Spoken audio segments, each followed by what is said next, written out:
In 1924, a train operator vanished from his post. For nearly 80 years, his family believed the story they were told, that he was a coward who simply walked away. A disgrace. But then his great-niece discovered a letter hidden for decades, a letter that revealed a chilling truth. He didn't desert his post. He was ordered onto a secret route, one that led directly into a dark, abandoned mine railway, an order that was erased from every town record. As she begins to dig, she realizes this wasn't just a disappearance, it was a cover-up. His train was found buried 80 years later, but what terrifying secret did the town bury along with it? Subscribe now so you won't miss similar chilling stories on our channel in the future. And tell us where you're watching from and what time it is there. We love seeing where our audience tunes in from. The attic smelled of time itself, a dry, gentle scent of aging wood, brittle paper, and the ghosts of mothballs from a half-century ago. For Claire Reynolds, a woman of 58 whose life had recently been hollowed out by silence, the attic was a place of quiet pilgrimage. She wasn't looking for anything, not really. She was simply sifting through the layers of her family's past and her own, trying to find a piece of a story that still made sense. Her husband, David, was gone 2 years now, and his boxes sat beside those of her parents and their parents before them. It was a pyramid of memory, and Claire was its sole, reluctant caretaker.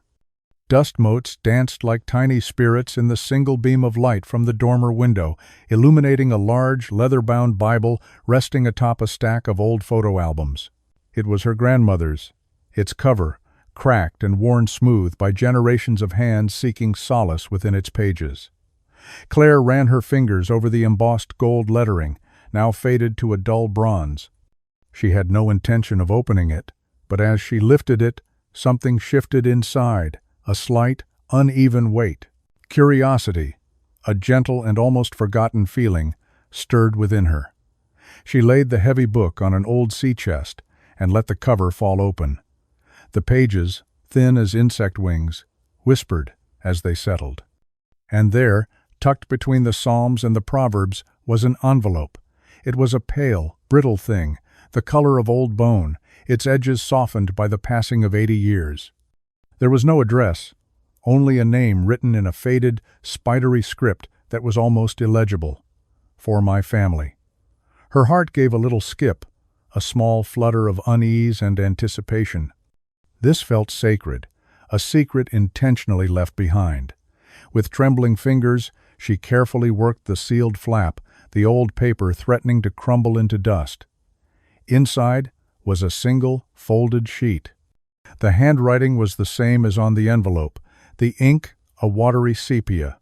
It was dated July 1924, and it was signed by a name that every child in her family learned to speak with a note of quiet shame. Thomas Ellsworth, her great-uncle, the train operator, the man who vanished. The family story was a simple, brutal one. During the Great Coal Strike of 1924, Thomas Ellsworth, unable to bear the pressure or the shame of crossing the picket line, had abandoned his post, his train, and his family. He'd simply walked off into the hills and was never seen again. A deserter, a coward whose name was a quiet stain on their family's otherwise hard-working, God-fearing legacy. But the words on the page in her hands told a different story. A chilling, impossible story. It wasn't the long, rambling letter of a man in despair.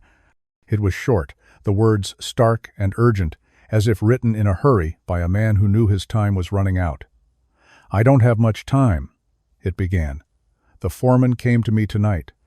The company has a secret run they need made, a final one before the strike breaks everything. They've ordered me into the dark shaft, the old abandoned one north of Marrow Creek. They say it's a matter of life and death, but they won't tell me what I'm carrying or why no one can know. The men are afraid. The ground down there isn't safe." Claire's breath caught in her throat. She read the lines again. Ordered. A secret run. This was not the act of a man deserting his post. This was the act of a man following an order he did not trust. The paper felt cold in her hand now, the weight of a buried truth pressing down on her. The final sentence was a plea, a message sent across 80 years of silence, aimed directly at her heart. If the train never returns, tell them I never abandoned my post. Tell them I did my duty. A wave of emotion washed over her, so powerful it made her dizzy. Not shame, not pity. It was a hot, fierce wave of anger. All her life, she had believed the lie. They all had. Thomas wasn't a coward. He was a pawn, sacrificed for a secret the company wanted buried deep in the earth. A deep, instinctual sense of justice, the part of her that had made her a good teacher for 30 years, flared to life inside her chest. The truth was right here, in her hands. Her family deserved to know. They needed to know. The shame they had carried for so long was not theirs to bear. For the first time in 2 long years of grieving, Claire felt a sense of purpose, a mission. It felt like coming up for air after being held underwater. That Sunday, the family gathered at her brother Mark's house for dinner, just as they did on the 3rd Sunday of every month. The air was thick with the comforting smells of roast chicken and gravy, the sound of her nieces and nephews bickering good-naturedly in the living room. Mark, ever the patriarch since their father passed, sat at the head of the table, carving the bird with a practiced, authoritative hand. He was a man who liked order, who believed in clear lines and established truths. Claire waited, her heart thumping against her ribs, the brittle envelope tucked safely in her purse. She felt a nervous tremor in her hands. She told herself it was hope. She imagined the look on their faces, the relief, the quiet vindication. They would finally be able to speak Thomas's name with pride. When a lull fell over the table, after the plates were filled and the first bites had been taken, she cleared her throat. "I found something this week," she began, her voice a little unsteady. All eyes turned to her. Mark paused, his fork halfway to his mouth, a slight frown creasing his brow. He didn't like surprises. "I was in the attic," she continued, pulling the letter from her purse and laying it carefully on the tablecloth. In Grandma's old Bible, she explained what it was, her voice growing stronger as she spoke. She read the letter aloud, the stark, desperate words of their great-uncle filling the warm, comfortable dining room. As she finished, a profound silence fell over the table. It wasn't the respectful, thoughtful silence she had hoped for. It was a thick, heavy silence, charged with discomfort. Her niece shifted in her chair, suddenly fascinated by the pattern on her plate. Mark's wife shot him a nervous glance, and then Mark set his fork down with a sharp clink against his plate. He looked at Claire, his eyes cold and hard. He didn't see a sister sharing a family revelation. He saw a problem. "What is this, Claire?" he asked, his voice deceptively soft. "Where did you really get this?" She blinked, taken aback. "I told you, Mark. In the family Bible. It's his handwriting." He let out a short, sharp sigh, a sound of profound disappointment. "So, some 80-year-old piece of paper shows up, and suddenly you're ready to rewrite our entire family history? A history, I might add, that our father and our grandfather lived with." He shook his head, looking around the table as if to gather allies. Thomas Ellsworth was a deserter. It was a shame, a terrible shame, but it's the truth. Our family dealt with it and moved on. "But this letter says he didn't," Claire insisted, her voice rising. "It says he was ordered. He was sent into an abandoned mine. Don't you see? He was a hero, not a coward." Her words hung in the air, a desperate plea for belief. Mark's face darkened. The soft tone was gone, replaced by a cutting edge of ice. "What I see," he said, his voice low and carrying to every corner of the room, "is my sister, with too much time on her hands since she retired, dredging up dead men's lies to stir up trouble." The words hit her like a slap. Humiliation washed over her, hot and prickling. He wasn't just dismissing the letter, he was dismissing her. Her life, her grief, her judgment. "This isn't about stirring up trouble," she whispered, the fight draining out of her. "This is about the truth." "The truth," Mark scoffed, "is that we have a legacy to protect, a good name, and I will not have you dragging it through the mud chasing some ghost story from a woman who's feeling a little lost." He leaned forward, his voice a venomous whisper. "You are disrespecting Dad's memory. You are disrespecting this family. Put it away, Claire. Leave it buried." The room was suffocating. The delicious meal on her plate now looked grotesque. No one spoke. No one defended her. They just looked down, away, anywhere but at her. She had come to them with a gift, the restoration of their family's honor, and they had thrown it back in her face. Her own brother had publicly shamed her, painting her as a lonely, unstable widow. The hope that had burned so brightly just hours before was extinguished, leaving nothing but cold, bitter ash. She quietly folded the letter, her hands shaking, and placed it back in her purse. Later that night, in the crushing silence of her own home, Claire sat at her kitchen table, the letter laid out before her under the dim light. Mark's cruel words echoed in her head. Leave it buried. Perhaps he was right. Perhaps it was better to let the past lie, to protect the fragile peace of the present. She could put the letter back in the Bible, place the book back in the attic, and let the dust settle over the secret for another 80 years. It would be easier, safer. But then her eyes fell again on that final, desperate sentence, Thomas's plea. If the train never returns, tell them I never abandoned my post. It wasn't just a sentence, it was a charge. A sacred trust given to a family that had broken faith with him. They had let him down. They had let his name be tarnished while they enjoyed the comfortable, simple story. A quiet, unyielding resolve began to form in her heart, pushing through the pain and the humiliation. Mark could have his comfortable lies, the family could have their willful ignorance. But she would not be one of them. She owed Thomas more than that. She looked at the frail piece of paper, a direct message from the dead. He had asked someone, anyone, to tell his story. And 80 years later, she was the one who had heard him. In the stillness of her kitchen, Claire Reynolds made a silent vow. If no one else would speak for him, she would. If no one else would seek the truth, she would. Quietly, she whispered the words into the empty room, a promise to the ghost in the attic. I'll tell them, Thomas. I promise. They'll know you never abandoned your post. The 3-hour drive to Marrow Creek was a journey through time.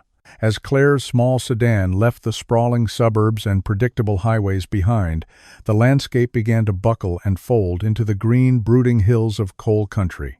These were not gentle, rolling hills. They were ancient and secretive, their slopes scarred by the ghosts of old mining roads and covered in a thick blanket of trees that seemed to swallow the sunlight. With every mile, Claire felt the weight of her brother's scorn lessen, replaced by a strange, humming anticipation. She was driving toward the source of the wound in her family, a place that held the truth about Thomas Ellsworth. The town, when she finally arrived, felt less like a place people lived and more like a monument to a time that had passed. The main street was lined with brick buildings from the turn of the century, their facades weary and soot-stained. A few had been updated with new signs and fresh paint, but most stood as quiet, empty-eyed witnesses to a boom that had long gone bust. It was a town that breathed shallowly, holding on to its secrets.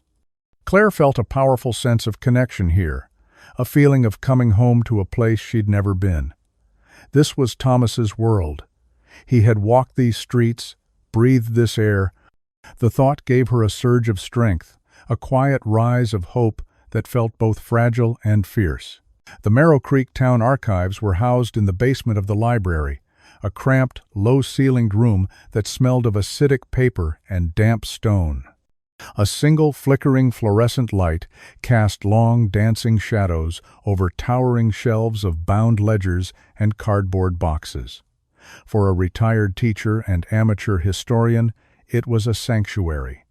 The woman at the desk, a tired-looking clerk with a nameplate that read Doris, barely glanced up from her crossword puzzle when Claire explained what she was looking for. She just waved a dismissive hand toward the back of the room.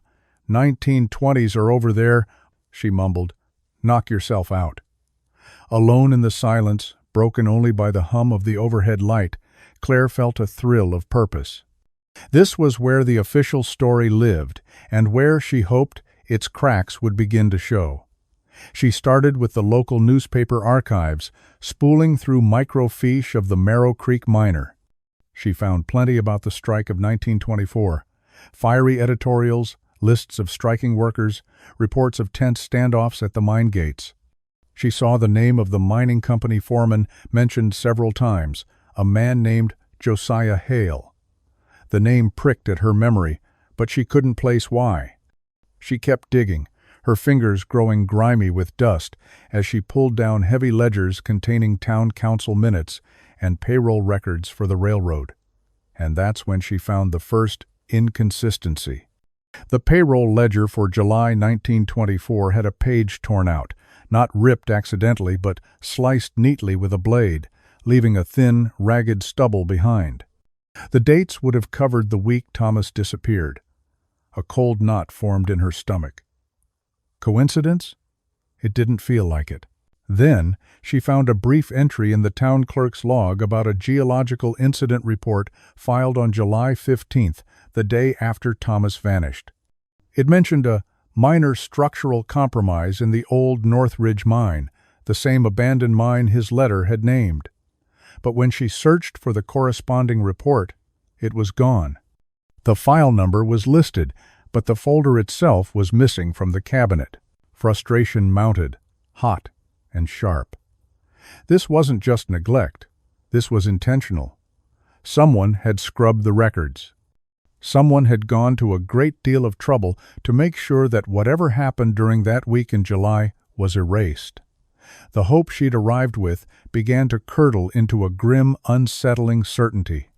She was standing in a room full of curated lies. "Finding anything interesting?" a voice said, warm and deep. Claire jumped, startled. She hadn't heard anyone approach. A tall man in a crisp sheriff's uniform stood at the end of the aisle, a genial smile on his face. He was handsome in a rugged small-town way, with crow's feet around his eyes that suggested he smiled a lot. The nameplate on his chest read, Sheriff M. Hale, the foreman's name, Josiah Hale. A sudden icy chill ran down her spine. I was just doing some family research," she stammered, feeling inexplicably like a child caught doing something wrong.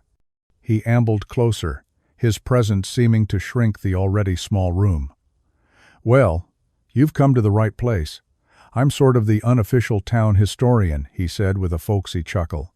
"Martin Hale. My great-grandfather was the foreman up at the Northridge mine back in the day. Our family's been here forever." He offered a hand, and Claire took it. His grip was firm, his palm dry and warm, but his eyes were sharp and assessing. They held no warmth at all. "Claire Reynolds," she said, retrieving her hand. "My great-uncle, Thomas Ellsworth, used to work for the railroad here." At the name Ellsworth, the smile on Hale's face didn't falter, but something in his eyes flickered. A shudder came down. "Ah, yes, I believe I've heard that name. A sad story. That one. Disappeared during the big strike, didn't he?" The words were sympathetic, but the tone was dismissive, as if closing a book. "I was just looking for any records from around that time," Claire said, deciding to press her luck. "I noticed some reports are missing, specifically about a mine cave-in?" The sheriff's smile tightened just a fraction at the edges. He leaned against the bookshelf, crossing his arms. The friendly historian was gone, replaced by something harder, something official. "You know, this town has had a lot of sad stories, Mrs. Reynolds, a lot of heartache buried in these hills. We try to honor the past, but some things are best left undisturbed." He paused, his gaze boring into her. "It's a dangerous thing, digging around in old wounds. Sometimes you find that the infection is still there." His voice was honey smooth, but the words were a clear, unmistakable warning. This was the man whose family was in charge when Thomas vanished. This was the man who was now telling her to stop looking. All the pieces clicked into place, and the room suddenly felt like a trap. The air grew thick, heavy with unspoken threats. "It's just for my family," she said, her voice barely a whisper. Sheriff Hale pushed himself off the shelf and gave her another one of his empty, fatherly smiles. "I understand, but take some friendly advice from a local. Best not to stir old graves. You never know what you'll wake up. He tipped his hat and walked away, his footsteps echoing on the stone floor, leaving Claire standing in the silence, her heart pounding with a mixture of terror and outrage. She left the archives feeling shaken, exposed. The town no longer felt like a place of connection. It felt hostile, its quaint facade hiding a dark, watchful secret. Mark's words came back to her, a woman who's feeling a little lost. For a terrifying moment, she wondered if he was right. Was she just imagining things? Was this polite, respected sheriff just giving sensible advice to a stranger? Doubts flooded her, a cold tide of fear and uncertainty that threatened to drown the promise she'd made to Thomas. Defeated, she decided to walk, needing to clear her head before the long drive home. She found herself in front of the Merrow Creek Mining and Railroad Museum, a small, dusty building next to the old train depot. On impulse, she went inside. The museum was a single room, crowded with glass cases full of rusted tools, canary cages, and photographs of grim-faced men with coal smudged on their cheeks. It was a memorial to a hard, forgotten life. In the far corner was a display dedicated to the railroad, old schedules, a conductor's uniform, and an assortment of tools. And sitting on a velvet stand, gleaming under a small spotlight, was a heavy brass railroad lantern, its glass lens clouded with age. Claire drifted toward it, drawn by a strange pull. She read the small, typewritten card, Railroad Lantern, .co 1920, used by operators to signal during night runs. It was an ordinary object, one of thousands just like it from that era. But as she leaned closer, her eyes caught something on the metal casing at the back, away from the main display side. It was a set of hand-etched markings, small and crude, scratched into the brass. Her breath hitched in her chest. She squinted, her heart beginning to hammer against her ribs. The markings were faint, but undeniable. 2 initials, followed by a date, T.E., and beneath them, the 14th of July, 1924, the day he disappeared, the absolute physical proof. He hadn't walked away. He hadn't deserted his post. On the very day he supposedly vanished in shame, Thomas Ellsworth had been with his equipment, at his job, ready to work. It was a thunderclap of revelation, a jolt of pure, electrifying truth that shattered her fear and doubt. Sheriff Hale was lying. The town was lying. Her family was wrong. And this lantern, this silent 80-year-old witness, was the proof. The discovery of the lantern changed everything. The doubt that had gnawed at Claire was replaced by a cold, hard resolve. She wasn't just a grieving widow with too much time on her hands. She was the keeper of a truth someone powerful was still trying to bury. But she was also alone, an outsider in a town that closed ranks against strangers. She knew she couldn't do this by herself. She needed someone on the inside, someone who knew the town's secrets, someone who remembered the whispers that never made it into the official records. Back in the library, she had noticed a plaque by the entrance listing the founding members of the Merrow Creek Historical Society. Among them was the name Ellen Ward, head librarian, retired. A retired librarian, Claire thought, would know where all the bodies were buried, figuratively speaking. She would know which stories were real and which were just noise. Finding Ellen Ward became her new mission. It took a few discreet inquiries at the local diner, but Claire eventually found her. Ellen Ward lived in a small, tidy bungalow on the edge of town, the kind of house with perfectly manicured rose bushes and a welcome mat that looked genuinely welcoming. Ellen herself was a woman of 70, with sharp, intelligent eyes that missed nothing and a shock of white hair pulled back in a loose bun. When Claire knocked, Ellen opened the door with a warm, inquisitive smile, wiping her hands on her apron. She listened patiently as Claire, sitting in a comfortable armchair surrounded by teetering stacks of books, explained her story, starting with the letter and ending with the initials etched onto the lantern in the museum. As Claire spoke, she watched the older woman's expression shift from polite curiosity to a deep, knowing sadness. When Claire finished, Ellen simply nodded, as if she had been waiting for this story her whole life. "The ghost train," she said, her voice a soft, rustling whisper. "My father used to talk about it. He was a miner, worked for Josiah Hale. He always said there was a train sealed up in the North Ridge shaft. Said the company paid everyone extra for their silence. This was it, the confirmation Claire had been so desperately seeking. The feeling was electric, a rush of validation that washed away the sting of her brother's scorn and the chill of Sheriff Hale's threats. She wasn't chasing a ghost story. She was chasing a truth that had been hiding in plain sight. Ellen refilled their teacups, her movements precise and thoughtful. "My father carried a lot of guilt over it," she continued, her gaze distant. "He took the money. We were starving, you see. The strike had bled everyone dry, but he never forgave himself for keeping quiet about the men on that train." She looked directly at Claire, her eyes filled with a fierce, ancient anger. "Josiah Hale and the company, they bought this town's silence with blood money, and his great-grandson, Sheriff Martin Hale, has spent his whole life making sure nobody ever cashes that check." The two women sat in silence for a moment, a powerful, unspoken alliance forming between them. They were from different families, different worlds, but they were bound by the same quiet wound. For the first time since starting this journey, Claire felt she wasn't alone. She had an ally, someone who believed her, someone who knew the truth was real.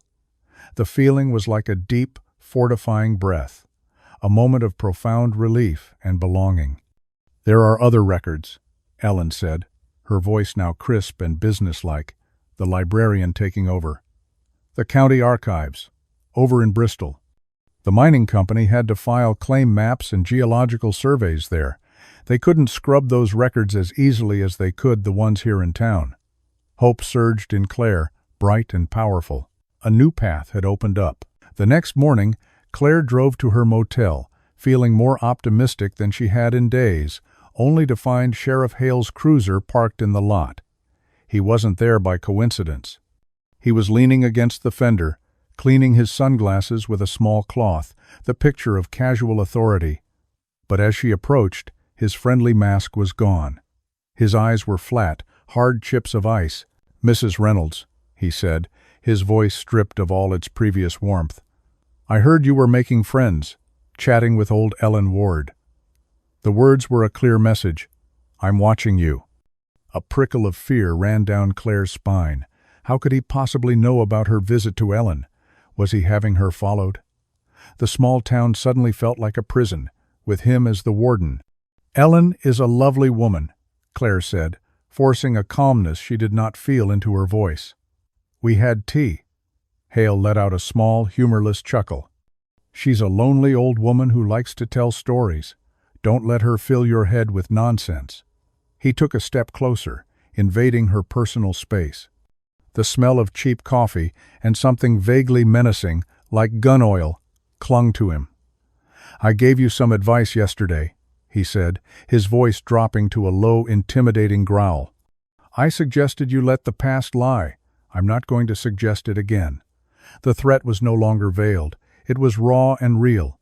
He was using his badge, his position of power, to try and crush her, to make her feel small and helpless. And for a moment, it worked. The fear was a cold, coiling thing in her gut. She thought about getting in her car, driving away, and never looking back. Mark's face swam in her vision, his voice sneering, "I told you so." But then she thought of Thomas's letter. She thought of the lantern. She thought of Ellen's father, living a lifetime with the guilt of his silence. The anger returned, pushing back the fear. It was a righteous anger, clean and hot. She would not be intimidated. She would not be another person who let the Hales of the world bury their crimes. She met his gaze, her own eyes steady. "Thank you for your concern, Sheriff," she said, her voice clear and even. "But I think I can decide for myself what's nonsense and what isn't." She walked past him, her head held high, unlocked her motel room door, and closed it firmly behind her, her heart hammering against her ribs like a trapped bird. She had stood up to him. The small victory felt enormous. Later that day, she and Ellen met at the diner on Main Street, a deliberate choice to be seen in public. They agreed on a set of simple rules. No more meeting at their homes, no talking on the phone about anything important. All their notes would be kept hidden. It was a small act of defiance, a way of reclaiming some power. They were two older women, a retired teacher and a retired librarian, plotting a quiet rebellion over slices of apple pie. As they mapped out their plan to visit the Bristol County Archives the next day, a news report came on the small television mounted in the corner of the diner. A local reporter was standing in front of the county records building. In a surprise move, the reporter said, "The Bristol County Archive has been closed to the public, effective immediately, for what officials are calling emergency structural renovations. It's unclear how long the building will remain inaccessible." Claire stared at the screen, her fork frozen halfway to her mouth. A sick, sinking feeling washed over her. Emergency renovations? The day after she and Ellen made plans to go there? It was impossible. It couldn't be a coincidence. Sheriff Hale. It had to be him. He had connections. He had power. He hadn't just warned her. He had actively blocked her path. The hope she had felt just hours ago, the sense of an opening, of a new avenue for the truth, was slammed shut in her face. It was a calculated, brutal move designed to show her that she was completely outmaneuvered, that he controlled the board. He was toying with her. The feeling of helplessness was suffocating, a crushing weight of despair. They had lost before they had even begun. Ellen reached across the table and placed a steadying hand on Claire's. "Don't let him win, Claire," she whispered, her eyes burning with a fierce light. "This just means we're getting close. This just means he's scared." But as Claire looked out the diner window at the quiet, watching town, she couldn't shake the feeling that they weren't just getting close. They were walking deeper into a trap that had been set 80 years ago. With the official records now locked away, Claire and Ellen were forced to rely on something far older and less reliable: memory. Specifically, Ellen's. "If we can't find the map," Ellen said, a stubborn glint in her eye, "we'll find the mine itself. My father used to take me for walks in these hills. He'd point out the old shafts, tell me which ones to stay away from." The despair that had settled over Claire after the archive closure began to recede, replaced by a fragile, fluttering hope. This was better than a map. This was living history. The next afternoon, they drove Ellen's rattling old pickup truck up a winding, overgrown logging road on the north side of Marrow Creek, the very area Thomas's letter had mentioned. The air grew cooler, smelling of damp earth and pine. After a mile, Ellen pulled over. "This is it," she said, her voice hushed with reverence. "This is where he'd bring me." They walked into the woods, the silence broken only by the crunch of leaves under their boots. Ellen moved with a surprising certainty, her hand occasionally reaching out to touch a familiar tree or rock formation. She was navigating by memory, by stories passed from father to daughter. After 10 minutes, she stopped. "There," she whispered. Ahead of them, half hidden by a curtain of ivy, was a gaping black maw in the side of the hill, the entrance to the mine. It was sealed with a heavy wall of rotting timbers and a mountain of rock and earth, a clear sign that it had been deliberately and permanently closed. The air around it felt heavy, still, as if holding its breath. A palpable sense of sorrow emanated from the spot, a quiet, keening grief that had been trapped for 80 years. This was a tomb. Claire felt a profound, aching connection to her great-uncle. He had been here. He had gone into that darkness and had never come out. She was standing at the edge of his grave. As they stood there in silence, paying their respects, something caught Claire's eye. A small, dark object lay half buried in the damp soil and moss near the base of the collapsed entrance. It looked like a piece of rusted metal. Kneeling down, she carefully dug it out of the earth with her fingers. It was a train whistle, the kind a conductor would use to signal the engineer. It was heavy, made of solid brass, though now it was caked with dirt and tarnished with a deep, greenish patina. As she wiped the grime away with her thumb, her heart stopped. There, on the side, were two initials, finely engraved in a flowing script, T. E. Thomas Ellsworth. A sob escaped her throat, sharp and involuntary. It was his. This was his whistle. He had stood on this very spot, perhaps dropped it in his haste or fear, just before he entered that dark shaft for the last time. It was a tangible piece of his final moments, a direct link across the decades. The sense of closeness to him was overwhelming, a wave of grief and love and fierce, protective anger that brought tears to her eyes. She clutched the whistle in her hand, the cold metal a stark physical reminder of the man she was fighting for. As she held it, she noticed something else. A faint, almost imperceptible current of air was seeping from a small crevice between two of the massive timbers sealing the mine. It was cold, and it carried the deep, subterranean smell of wet rock and coal dust. The mine wasn't airtight. It wasn't fully collapsed. It was breathing.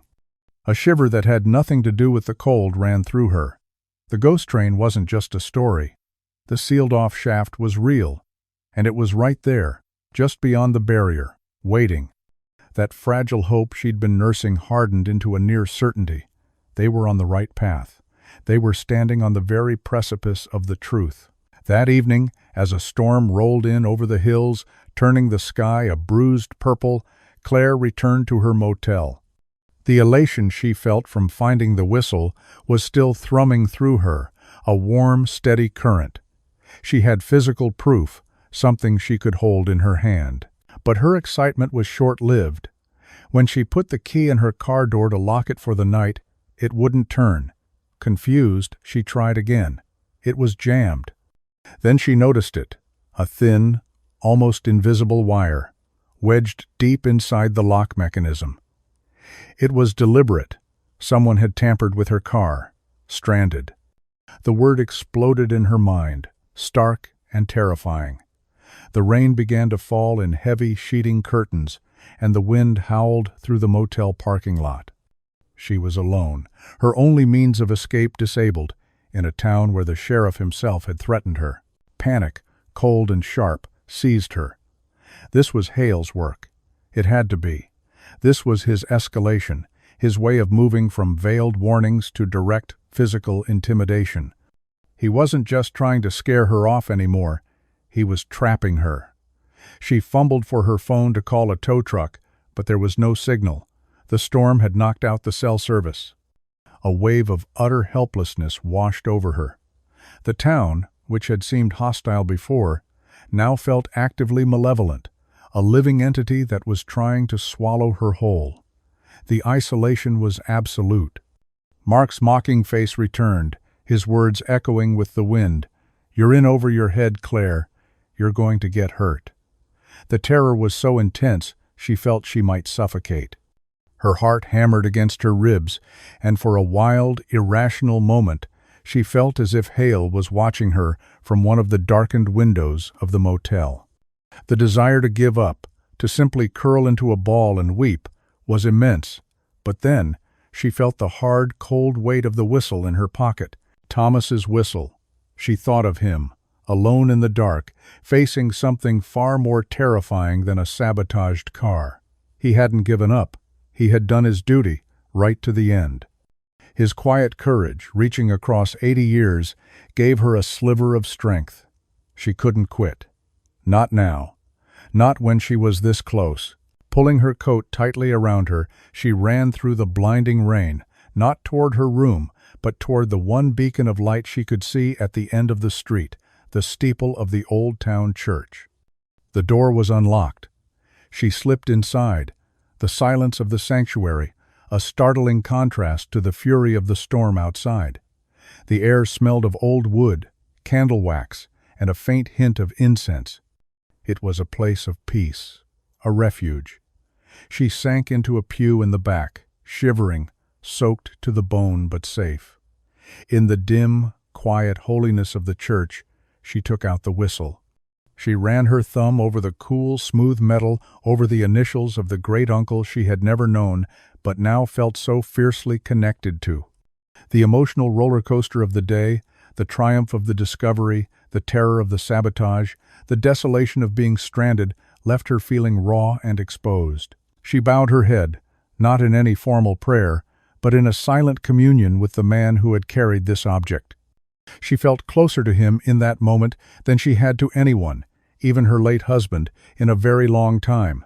It was a profound, bitter-sweet high, a feeling of purpose so strong it overshadowed the fear. But as she sat there, clutching the whistle like a sacred relic, she had a chilling realization.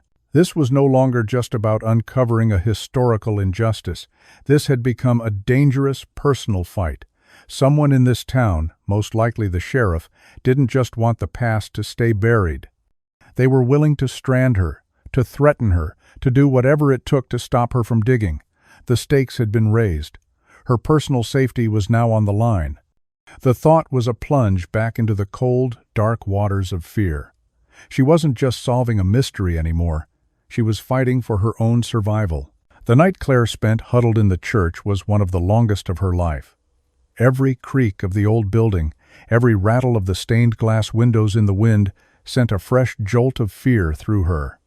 But with the gray light of dawn, the storm passed, and a fragile sense of calm returned. A mechanic from the next town over managed to extract the wire from her car lock, confirming her suspicions that it was a deliberate professional act of sabotage. The physical act of having her car repaired, of regaining her mobility, felt like a small but significant victory. She wasn't trapped anymore. When she met Ellen at the diner later that morning, she showed her the whistle. The older woman turned it over and over in her hands, her expression a mixture of awe and profound sorrow. The discovery, combined with the attack on Claire's car, seemed to unlock something deep within Ellen's memory. Her eyes, usually so sharp and present, took on a distant, clouded look. "My father," she began, her voice barely a whisper. "He had a trunk, a big metal footlocker he kept in the back of his closet. He always kept it locked. Said it was just old mining junk. But my mother, she always said it was where he kept his ghosts." A new current of electricity passed between them. A locked trunk, a place where a man burdened by guilt might hide the evidence of his silence. "Where is it now?" Claire asked, her heart beginning to beat a little faster. "In my attic," Ellen replied. "I never had the heart to open it after he passed. It felt disrespectful." They drove to Ellen's bungalow, the air thick with a sense of impending revelation. The attic was small and stuffy, a stark contrast to the sprawling archive of Claire's own family history. In the far corner, under a dusty canvas sheet, was the trunk. It was an ugly, functional thing of dark green metal, bound with thick leather straps and secured with a heavy, rusted padlock. It looked like it hadn't been touched in 50 years. They carried it downstairs to the living room, a heavy, silent presence that seemed to absorb all the light in the room. Ellen produced a set of bolt cutters from her garden shed, and with a loud, metallic crack that echoed through the quiet house, the lock broke. For a moment, neither of them moved. They were about to open a dead man's box of secrets, a place of private guilt and hidden history.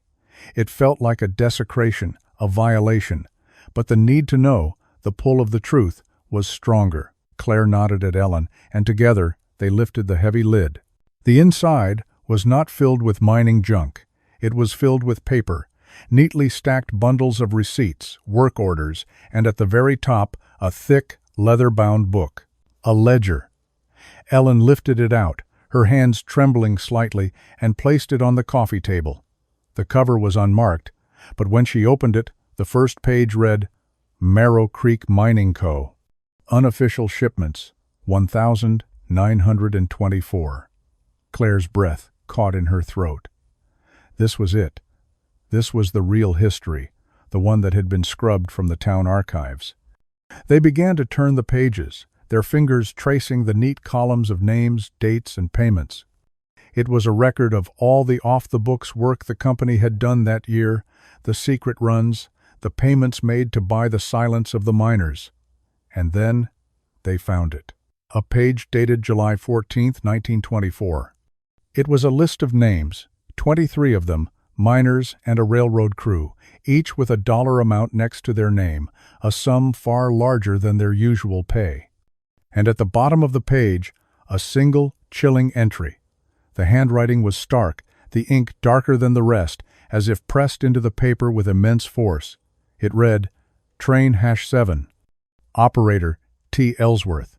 Final manifest, sealed run. Destination, North Ridge Shaft. It wasn't a record, it was a death warrant. The air went out of Claire's lungs. All the theories, the whispers, the pieces of circumstantial evidence, they all crashed together in this one undeniable document. Thomas hadn't just disappeared. He, along with 23 other men, had been sent on a suicide mission, their train deliberately sealed inside the mountain. This wasn't just a cover-up of a tragic accident. This was mass murder, orchestrated by the mining company and concealed for 80 years. A hot, furious wave of outrage surged through her, so powerful it made her sick to her stomach. She thought of Sheriff Hale, so calmly advising her to let old graves lie. He wasn't just protecting his family's reputation. He was protecting them from the crime of the century in this small town. The ledger was everything. It was the proof. It was the weapon they needed to bring the truth to light. The emotional high was dizzying, a triumphant peak after so many frustrating dead ends. They had it. They had won.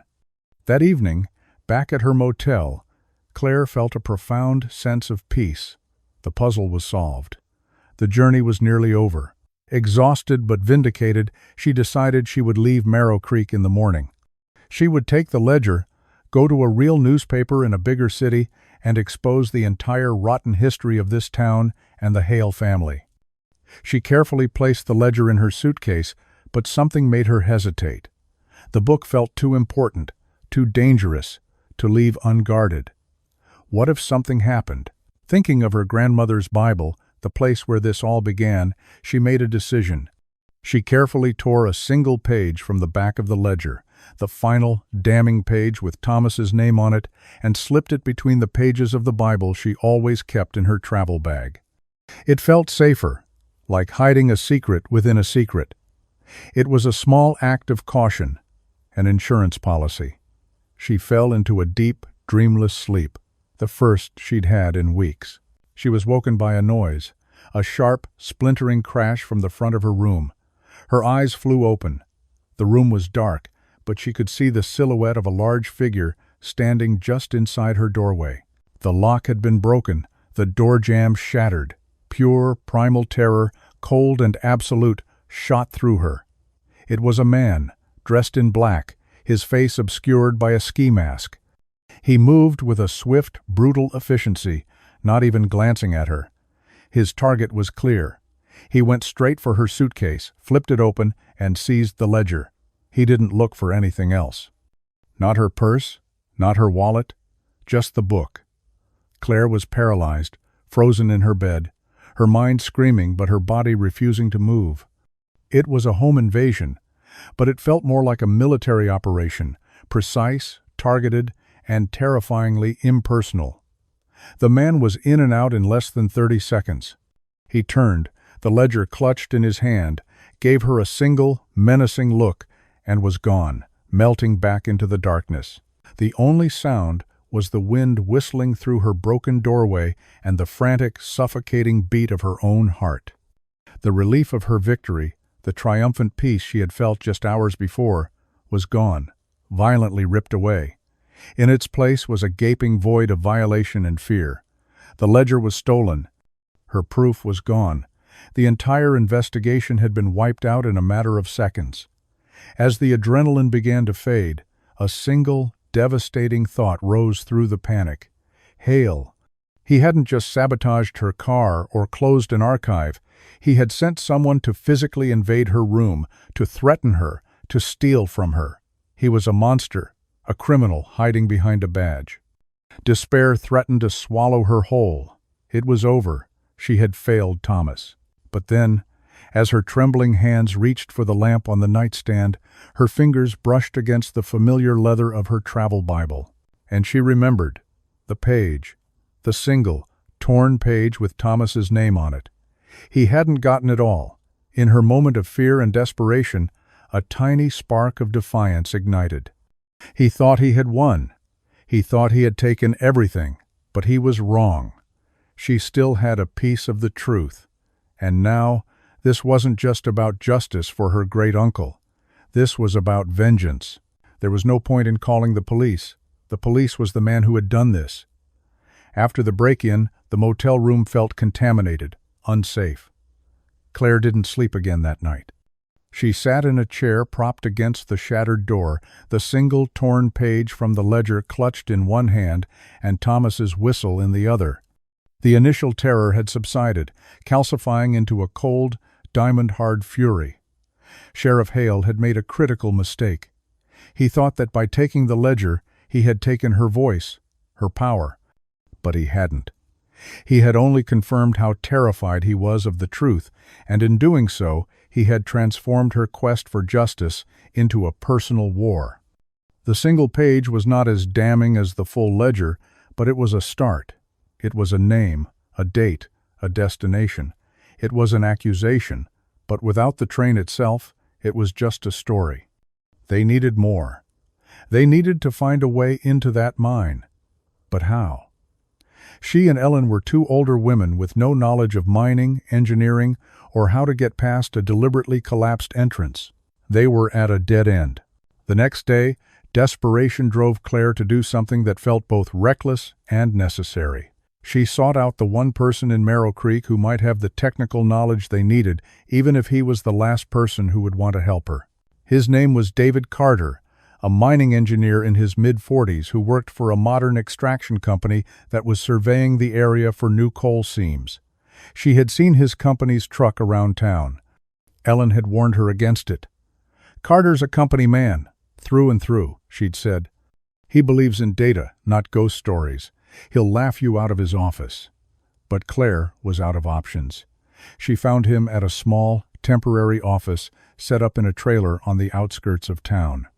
The room was stark, clinical, and covered in geological maps and seismic charts. Carter himself was exactly as Ellen had described, curt, professional, and radiating an air of impatient skepticism. He listened to her story with his arms crossed, his expression a polite mask of disbelief. When she finished, showing him the torn page and the whistle, he gave a dismissive sigh. "Mrs. Reynolds," he began, his tone condescendingly patient, "I admire your family loyalty, I really do. But what you have here is a piece of paper from a strike 80 years ago and a piece of old brass.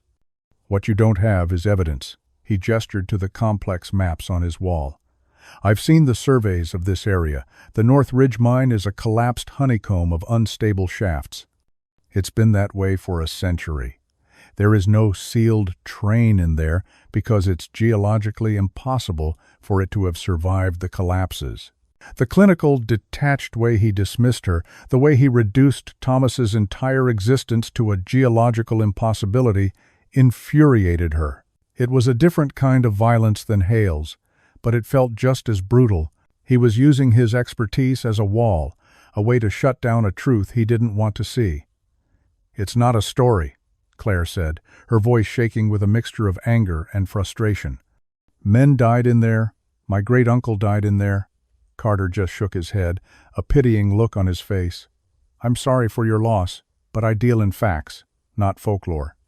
Now, if you'll excuse me, I have a great deal of work to do." He turned his back on her, a clear, final dismissal. Claire left the trailer feeling utterly defeated. The flicker of defiance she had felt after the break-in was extinguished, replaced by a profound sense of hopelessness. Ellen had been right. She had made a fool of herself. Hale had the town locked down, and now the one person with the skills to help her had confirmed that her entire quest was a fantasy. For the first time she truly considered giving up. She could go home. She could put the page and the whistle in a box and try to forget.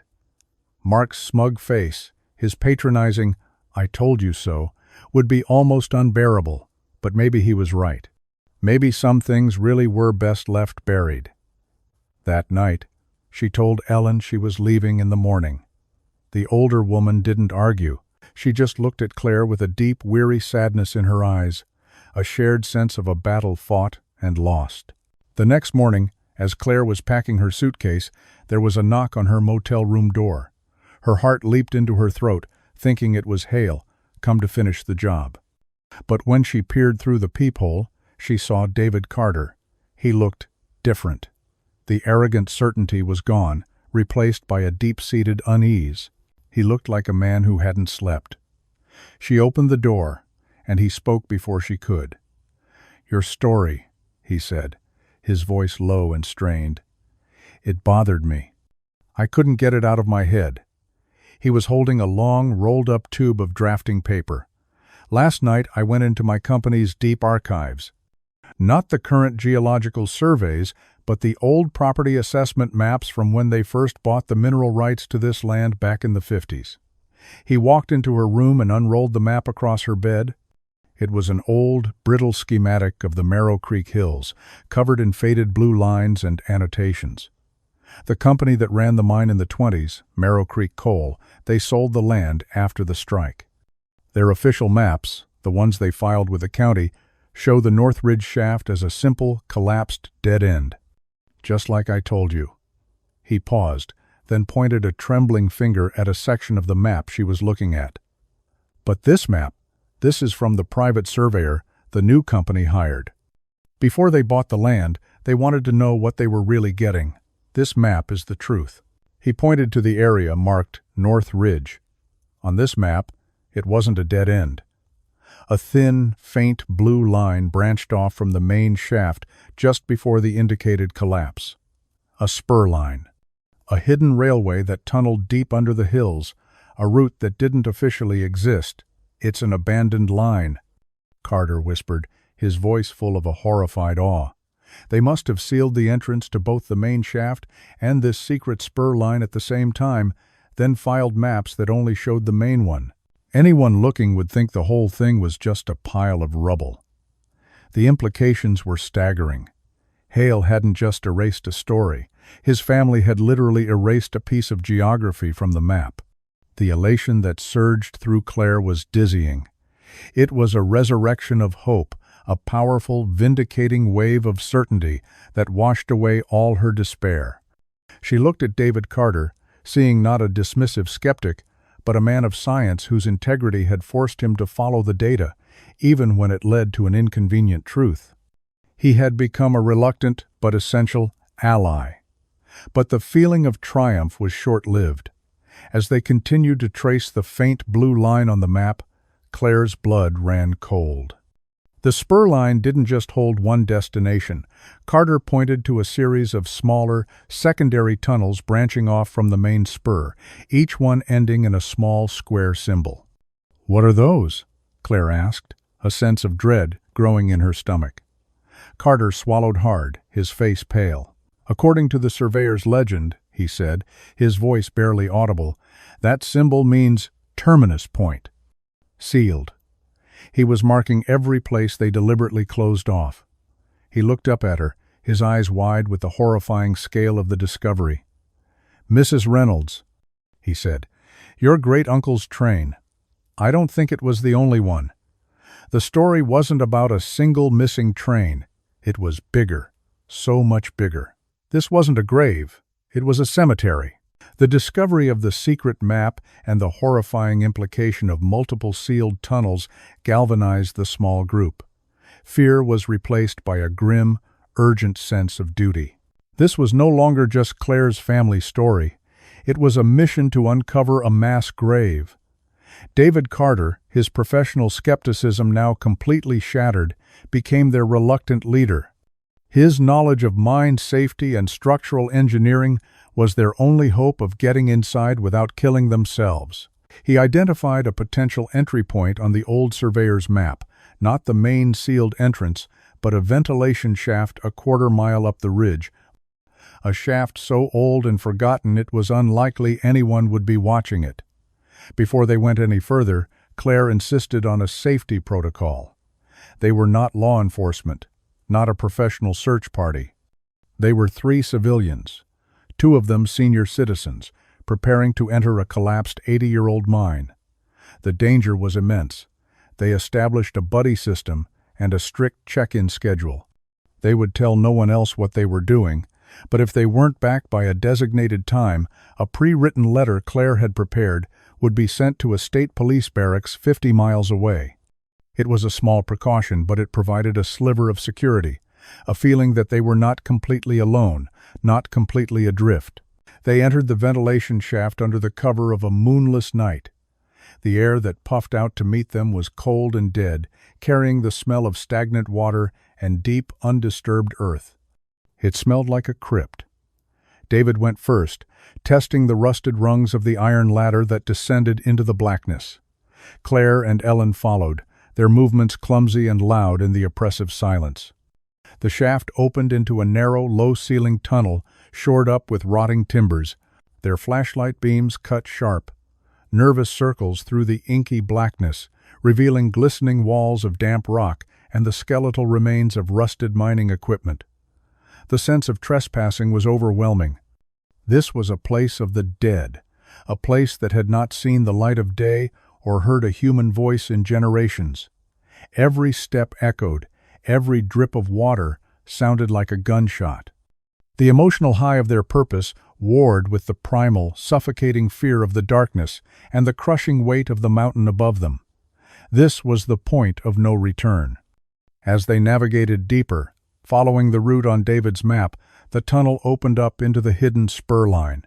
It was like stepping into a frozen moment in time. The rails were still there, covered in a thick carpet of dust and rust, stretching off into the impenetrable darkness. Claire ran her hand along a cold metal rail, overcome with a profound sense of awe and sorrow. Thomas had traveled this path. This was the last thing he saw. The connection to him was so powerful, so immediate, it felt as if his ghost was walking beside them. They had been inside for less than an hour when a beam of light sliced through the darkness behind them, pinning them against the tunnel wall. "Going somewhere?" A voice boomed, the sound unnaturally loud in the confined space. It was Sheriff Hale. He stood at the far end of the tunnel, his silhouette a hulking, monstrous shape against the blinding light of a powerful maglite. He wasn't alone. 2 other men, large and grim-faced, flanked him. He must have had the ventilation shaft watched. The feeling of being so cleverly, so completely outmaneuvered was a sickening plunge into despair. He had anticipated their every move. The sense of hope and purpose they'd felt just moments before evaporated, replaced by the cold, stark reality of their situation. They were trapped, a mile underground, with the man who had every reason to make sure they never saw daylight again. "I told you to let it lie, Mrs. Reynolds," Hale said, his voice echoing with a chilling lack of emotion. He walked slowly toward them, the crunch of his boots on the gravel floor the only sound. "But you people, you truth-seekers, you never listen. You always have to pick at the scab." He stopped just a few feet from them, his face a mask of cold fury. "You have no idea what you're interfering with." "We know what you did," Ellen spat, her voice trembling but full of righteous anger. "What your great-grandfather did? You buried those men alive." Hale actually laughed, a short, ugly bark of a sound. "My great-grandfather brought order to this town. That strike was tearing this place apart. Men were starving, killing each other over scraps. He made a hard choice to end it, to restore peace. It was a sacrifice for the greater good." His rationalization was so twisted, so utterly devoid of morality, that it left Claire speechless. This was his family's legacy, murder rebranded as civic duty. "That's his philosophy," Claire whispered, the realization dawning on her. "Order over truth." "That's what you believe." Hale's eyes narrowed. "The past is buried for a reason. It keeps the present safe. And I will not have a retired school teacher and a sentimental old woman tear this town apart over something that happened before any of us were born." He gestured to one of his men. "Block the tunnel. They're not going anywhere." As his men moved to roll a pile of loose rock and old timbers to block their path back to the ventilation shaft, a deep, groaning rumble started from somewhere deep within the mountain. The ground beneath their feet began to tremble. Dust rained down from the ceiling. A tremor, the unstable mine, disturbed by their presence, was shifting. Panic erupted. The timbers above them creaked and moaned under the strain. Rocks began to fall. David Carter screamed, "Cave in! Get back!" Hale and his men, caught off guard, scrambled back toward the exit. But Claire, Ellen, and David were further in. The path was blocked by Hale's own men and the debris they had started to pile up. A massive section of the ceiling groaned, threatening to give way. In that split second of pure life-or-death chaos, Claire's mind went unnaturally clear. Ellen, older and less steady on her feet, was frozen in terror directly under the most unstable part of the roof. Without a thought, Claire lunged forward and shoved Ellen as hard as she could, sending the older woman stumbling into David, who caught her and pulled her toward a small alcove in the tunnel wall. A fraction of a second later, a ton of rock and ancient timber crashed down onto the very spot where Ellen had been standing, the impact shaking the entire mine. The roar was deafening. The air filled with a thick, choking cloud of dust. Claire was thrown to the ground by the shock wave, her ears ringing, her body bruised. When the dust began to settle, she could see that the main tunnel back to the shaft was now completely blocked by a mountain of rubble. They were cut off, trapped, but they were alive. Through the haze, she could see Sheriff Hale, half buried in debris but still moving, his leg bent at an unnatural angle. He glared at her, his face contorted in a mask of pure hatred.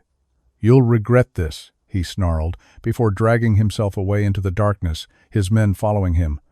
He was injured, but he had escaped, leaving them to their fate. Claire lay on the cold, hard ground, the adrenaline fading, replaced by a terrifying, profound silence.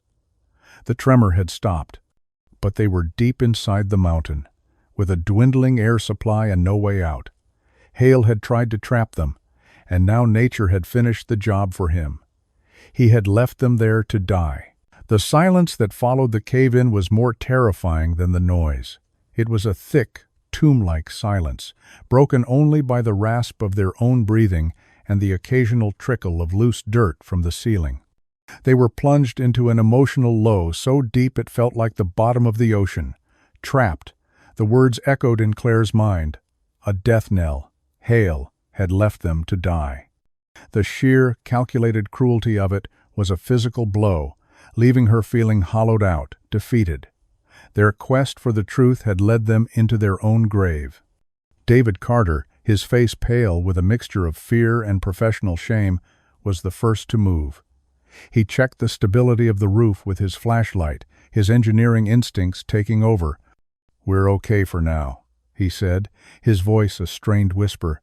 "This section is solid rock, but the air, we don't have much time." Hope was a currency they could no longer afford, but despair was a luxury they couldn't indulge in. "The map," Ellen said, her voice surprisingly steady despite the ordeal. "Does it show another way out?" They huddled around the old surveyor's map, the single beam of David's flashlight illuminating the faint blue lines. The tunnel they were in continued deeper into the mountain before branching off. There was no other exit. But there, at the end of the main spur line, was the symbol. A single, sealed terminus. Thomas's train. A strange, new resolve settled over Claire. If this was to be their end, then they would see it through. They would finish what they started. They would bear witness. The journey deeper into the mine was a slow, grim procession. They were no longer investigators. They were pilgrims, walking toward a hidden, sacred place. The air grew thinner, colder. After what felt like an eternity of walking along the silent, rusting rails, they saw it. The tunnel ended abruptly in a solid wall of rock and earth, a deliberate man-made seal. And sitting before it, entombed in 80 years of silent darkness, was a train. It was a ghost, a black skeleton of an engine and 2 coal cars, covered in a thick gray shroud of dust. The engine's single headlamp was shattered, its iron body bleeding rust. Lanterns still hung from their hooks on the side of the operator's cabin, their glass panes opaque with grime. It was a scene of such profound stillness and sorrow that it stole the breath from their lungs. This was it, the ghost train, the physical proof of a crime so monstrous it had been erased from history. Claire felt a wave of emotion so powerful it buckled her knees, triumph, grief, awe, and an all-consuming rage at the injustice of it all. They had found him. After 80 years, they had found him. With a reverence that bordered on religious, Claire approached the operator's cabin. The door was slightly ajar. David, using a crowbar from his pack, gently pried it open. The screech of rusted metal was the only sound the train had made in nearly a century. The inside of the cabin was a time capsule. A fine layer of dust covered everything, preserving it perfectly. A pair of worn leather gloves rested on the control lever. A tin lunch pail sat on the small bench. It was as if the operator had just stepped away for a moment. And there, on the floor, next to the operator's seat, was a small, leather-bound book, a journal. Claire's hands trembled so violently she could barely pick it up. She opened it, her flashlight beam illuminating the familiar, spidery script of her great-uncle, Thomas Ellsworth. The entries were short, chronicling the days of the strike. The final entry was dated July 14, 1924. His words, written in a steady hand that belied the terror he must have felt, were a final, desperate prayer sent out into the darkness. "The foreman has sealed the entrance behind us," he wrote. "He said it was for our protection, to keep the strikers out. But the men are quiet. We all know the truth. We are not meant to return." The cargo they had us load was not coal. It was the company's financial ledgers, the ones that proved they were stealing from the miners' pension funds for years. This is not a secret run, it is a burial. We are the evidence they are burying. I have done my duty. I have followed my orders. May God have mercy on our souls, and may someone, someday, know that we never abandoned our posts. The truth, in its final horrific form, was more terrible than any of them could have imagined.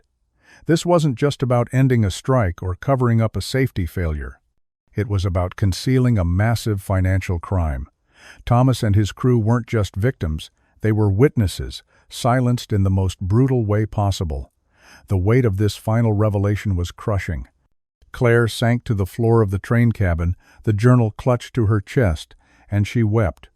She wept for her great-uncle, for the 23 other men who died with him, for the generations of families who had been fed a lie, for the sheer, calculated evil of men like Josiah Hale.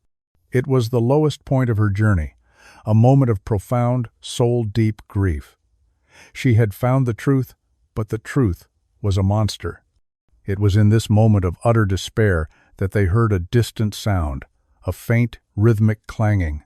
Voices, hope, sharp and unbelievable, pierced through the gloom. David scrambled back toward the cave-in, shouting, his voice echoing through the tunnels. A voice shouted back. Claire's letter, their last-ditch safety measure, had worked. A rescue team was drilling through the collapse. They were saved. They emerged hours later, blinking in the harsh glare of floodlights, into a scene of controlled chaos. State police, reporters, emergency vehicles. The world had come to Marrow Creek. But Sheriff Hale had gotten there first. As Claire was being helped into an ambulance, a local news reporter shoved a microphone in her face. But before she could speak, Hale, his leg in a cast and leaning heavily on crutches, limped into the camera's view, his face a mask of civic concern. "It's a tragedy," he said, his voice ringing with false sincerity. "This woman, an outside agitator with a family grudge, trespassed on dangerous private property. She and her friends ignored posted warnings and recklessly endangered themselves, triggering this unfortunate collapse. We are launching a full investigation into her illegal activities and the damage she has caused to our town's historic property." The audacity of his lie was breathtaking. He was spinning the story, painting her not as a truth-seeker, but as a criminal. He was using his authority, his uniform, to publicly discredit her before she could even say a word. The emotional whiplash was violent. From the elation of being rescued, she was plunged into the humiliation of a public smearing. The crowd of townspeople behind the police line looked at her not with sympathy, but with suspicion, some with outright hostility. Hale's words, amplified by the news cameras, were poisoning them against her. The battle wasn't over. It had just moved to a new, more public, and far more vicious stage. He had lost the ledger, he had lost the train, but he was determined not to lose the story. And in a town like Marrow Creek, the story was the only thing that mattered. The days following the rescue were a maelstrom of legal threats, public accusations, and suffocating bureaucracy. Sheriff Hale, using the full weight of his office, controlled the narrative completely. He filed trespassing charges against Claire, Ellen, and David, and impounded Thomas's journal as evidence in an ongoing investigation, effectively burying it. The state police, deferring to local law enforcement, were content to let the matter be handled by Marrow Creek's finest. It was a bureaucratic nightmare, a perfect, closed loop of corruption. Hale was investigating a crime he himself had committed. The victory Claire had felt in the dark heart of the mountain felt like a distant, naive dream. In the harsh light of day, she was losing. The town, which had briefly held its breath in anticipation of a shocking revelation, quickly exhaled in a collective sigh of resentment. They didn't want to be the town of a historic massacre. They wanted to be the quiet, unassuming place they had always been. Claire was not a hero bringing truth. She was an outsider disrupting the peace. The cold shoulders in the diner, the hostile glares on the street, it was a painful, isolating rejection. Her own brother, Mark, called her, his voice a cold fury. "Are you happy now?" he seethed. "You've made our family a laughingstock. Trespassing? Public disgrace? This is the legacy you wanted?" The words cut deeper than any of Hale's threats, a betrayal that felt intensely personal. Even with the truth on her side, she was utterly, devastatingly alone. It was Ellen, her spirit unbent by the public scorn, who saw the way forward. "We can't win in a courtroom," she said, her voice a low, determined hum. "And we can't win in the news. Not Hale's news. We have to win in the town square." She began to reach out to the other families, the descendants of the men whose names were on the stolen ledger page, names she had committed to memory before the book was taken. She visited them in their homes, in the church pews, in the grocery store aisles. At first, they were resistant, fearful. They had lived their whole lives with the stories their grandparents had told them, stories of accidents, of men who had simply moved away during the strike, of a past best left alone. But Ellen was relentless. She didn't argue. She simply shared what she knew, her words carrying the quiet authority of someone who had lived with the town's whispers her entire life. And Claire, summoning a strength she didn't know she possessed, joined her. She showed them not the journal, which was locked away, but the physical proof she still possessed, the letter from her attic and Thomas's whistle. She let them hold the whistle, its cold, heavy brass, a tangible link to a past they had been taught to forget. Slowly, painstakingly, the tide began to turn. One family at a time, the fear in their eyes began to be replaced by a glimmer of righteous anger. The turning point came at the annual Founders' Day Memorial Service, a solemn town gathering to honor the pioneers of Marrow Creek, a list of founders that prominently included Josiah Hale. Sheriff Hale, now a local hero for his calm handling of the trespassing incident, was scheduled to give the keynote address. But before he could take the podium, Ellen Ward, frail but resolute, walked to the front of the town square. She was followed by 24 other senior citizens, the children and grandchildren of the men on Train #7. In the stunned silence, Claire stepped forward. She didn't have the journal, but she had something more powerful, Thomas's own words, which she had memorized. She recited his final entry, her voice ringing out over the silent crowd. She spoke of the stolen pensions, of the evidence being buried, of the men who had been sacrificed not for order, but for greed. She held up the whistle. "This belonged to Thomas Ellsworth," she declared, her voice cracking with emotion. He did not abandon his post. Josiah Hale murdered him. And for 80 years this town has been honoring a killer while shaming his victims. A collective gasp went through the crowd. It was a direct, undeniable accusation, and it shattered the carefully constructed peace of Merrow Creek forever. One by one, the other families stepped forward, each one speaking the name of their lost father or grandfather, reclaiming their stories from the silence. It was a powerful, spontaneous act of communal remembrance, a dam of secrets breaking under the pressure of a truth that could no longer be contained. The emotional high was breathtaking. It was justice, not served in a courtroom, but in the heart of the community that had been so long deceived. Sheriff Martin Hale stood frozen, his face a grotesque mask of disbelief and rage. The narrative he had so carefully controlled had been ripped away from him in a matter of minutes.